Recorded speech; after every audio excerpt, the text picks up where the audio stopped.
सरकार आएगी तो 200 यूनिट फ्री में बिजली देंगे। मुख्यमंत्री जी गवाह है इसी सदन में, आपने बोला था कि नहीं बोला था, बिजली मुफ्त में नहीं देना चाहिए, भले ही कम कर दिया जाए लेकिन मुफ्त में बिजली नहीं देना चाहिए। आप सब लोग गवाह हैं, हमारे पास रिकॉर्डिंग है, सब लोगों ने वो रिकॉर्डिंग देखा होगा। आखिर कौन सी मजबूरी आ गई कि आपको फिर से अपने बात से पलटना पड़ा? कौन, किसके वजह से?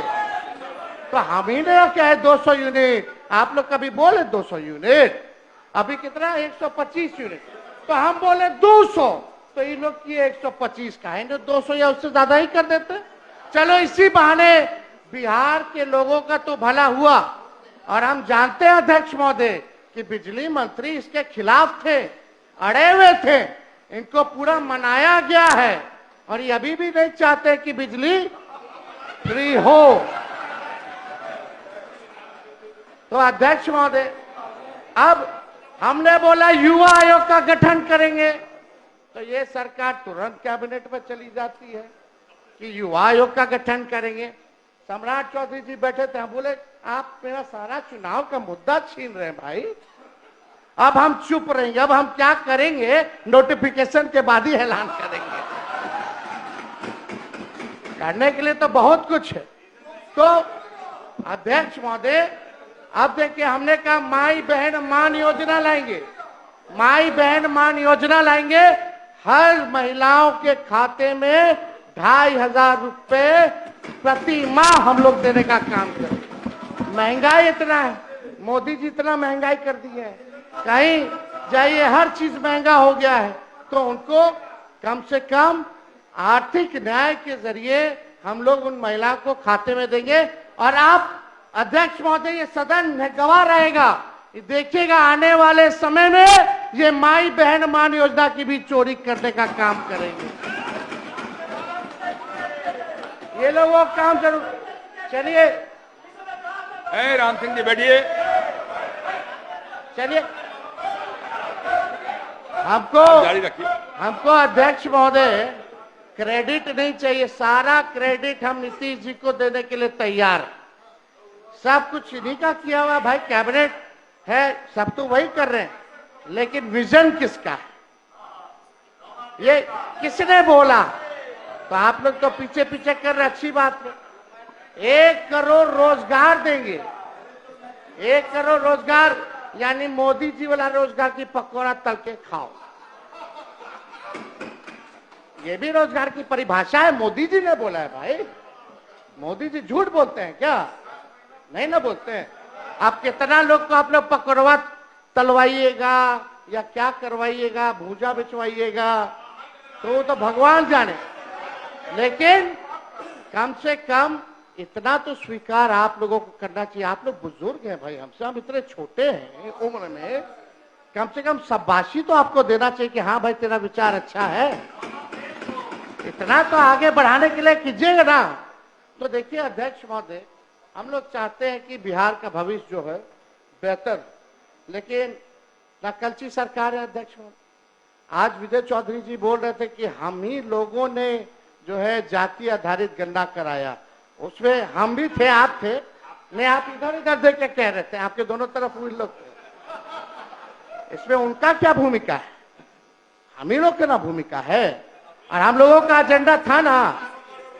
तो हम लोगों ने देखिए ये हम लोग 17 महीना वाले ने अब बिगाड़ दिया, कौन लोग आरक्षण कौन लटका दिया 65%, कौन लोग शेड्यूल 9 में उस आरक्षण को नहीं डाला, और जितना नौकरी अभी निकल रहा है बताइए, पिछड़ा अति पिछड़ा दलित महादलित आदिवासी लोग को नौकरी में हजारों की संख्या में नुकसान हो रहा है कि नहीं हो रहा? इसका जवाब आप लोगों को, पिछड़ों को, अति पिछड़ों को, दलितों को, आदिवासियों को देना होगा। हम अभी भी कहते हैं, आज लाइए प्रस्ताव 65 की जगह 75% कर दीजिए और 10% ईडब्ल्यूएस का 85, और चलिए बोलिए मोदी जी को कि शेड्यूल 9 में डाला जाए, हम लोग समर्थन करेंगे। लेकिन आप लोग 10 महीना, हम लोग प्रेस कॉन्फ्रेंस साथी में ना किए थे कि भाई हम लोग जान रहे थे कि भाजपा जो है कोर्ट कचहरी जा करके ये आरक्षण को फंसाने का काम करेगी, तभी ना हम लोग भाई प्रेस कॉन्फ्रेंस किए थे और शेड्यूल 9 की मांग किए थे। लेकिन क्या हुआ उस आरक्षण का? जाति आधारित गणना का आपने बजट बनाया है, क्या उसके अनुरूप बनाया है? आप बताइए। आप उस रिपोर्ट को आप फेंक दिए कूड़ेदान में क्योंकि आपके पास बीजेपी के लोग आ गए। आज हम होते तो कूड़ेदान में नहीं ना होता, आरक्षण नहीं ना फंसता। तो ये बात महोदय हमको लगा कि आप लोगों को याद दिलाने की जरूरत है। स्पेशल स्टेटस, स्पेशल पैकेज तो छोड़ दीजिए प्रधानमंत्री जी, अब तो सब नेता लोग आ रहा है बिहार में चुनाव है, लेकिन आप ये देखिएगा एक बार भी बिहार के लिए वो क्या करेंगे। बेरोजगारी का बौ नहीं निकला मुंह से, महंगाई का मौ नहीं निकला, पलायन का पौ नहीं निकला, ना शुगर मिल के बारे में बात किए, ना कारखाने की बात किए।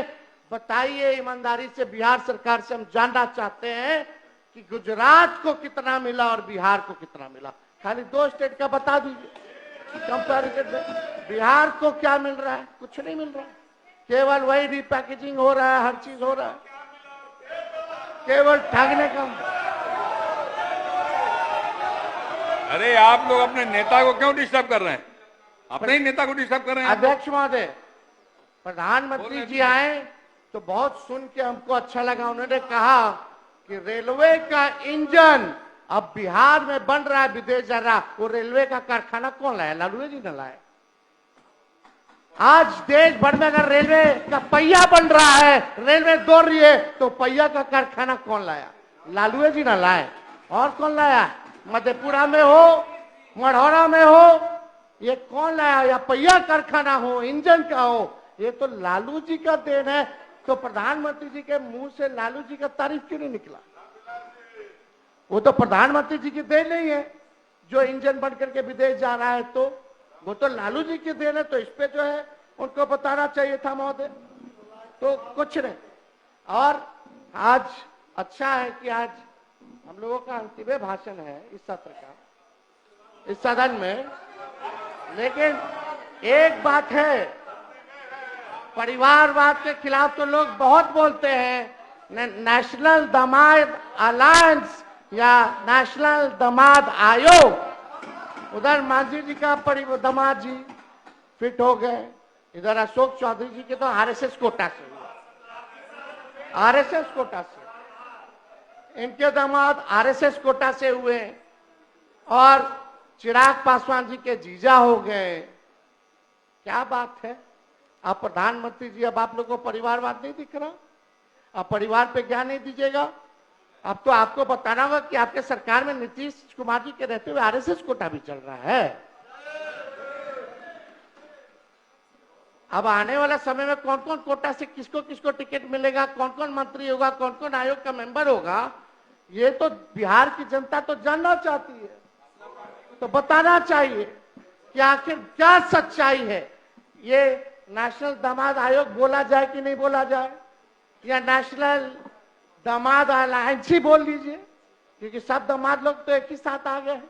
तो सब नेशनल दामाद लोगों का अलायंस हो गया है। यही एनडीए की परिभाषा है महोदय। तो ये सरकार को क्या लेना देना? कोई मतलब नहीं है, विकास से मतलब नहीं है। बस कुर्सी बचाओ, सेटिंग गेटिंग करो, जोड़ तोड़ करो, ईडी सीबीआई लगाओ, इलेक्शन कमीशन का दुरुपयोग करो। पहले अध्यक्ष महोदय होता था कि वोटर सरकार चुनती थी, आजकल सरकारें वोटर को चुन रहा है। ये सच्चाई है। ये हालात हो गए अध्यक्ष महोदय। हम तो एसआईआर पर आप बोल रहे थे, जब विजय चौधरी जी बोल रहे थे तो ऐसा लग रहा था कि इलेक्शन कमिश्नर ज्ञानेश गुप्ता जी बोल रहे हैं। क्यों बाबू? कुछ अलग नहीं बोले। वो आज तक प्रेस कॉन्फ्रेंस नहीं किए। इतना बड़ा ड्राइव चल रहा है 2003 के बाद, सामने नहीं आए, प्रेस नोट भेजते हैं। ऐसा लग रहा था कि चौधरी जी ज्ञानेश गुप्ता बनकर के हमारे सदन में आ गए हैं और वही प्रेस नोट को पढ़ रहे हैं। ऐसा ही लग रहा था। अब तो लग रहा है कि भाई दाल में कुछ काला है। पूरा एकदम लग रहा है कि भाई कोई ना कोई बात है। नहीं तो आप ही ने सबको काला पहनवा दिया है। और 3 दिन से एक कुर्ता सब लोग पहने हुए हैं। दिखाने के लिए प्रोटेस्ट का सिंबल है काला। तो आपने बोला कि बहुत अच्छे से आपने जलेबी उतारी। जलेबी है ना उतार रहे थे,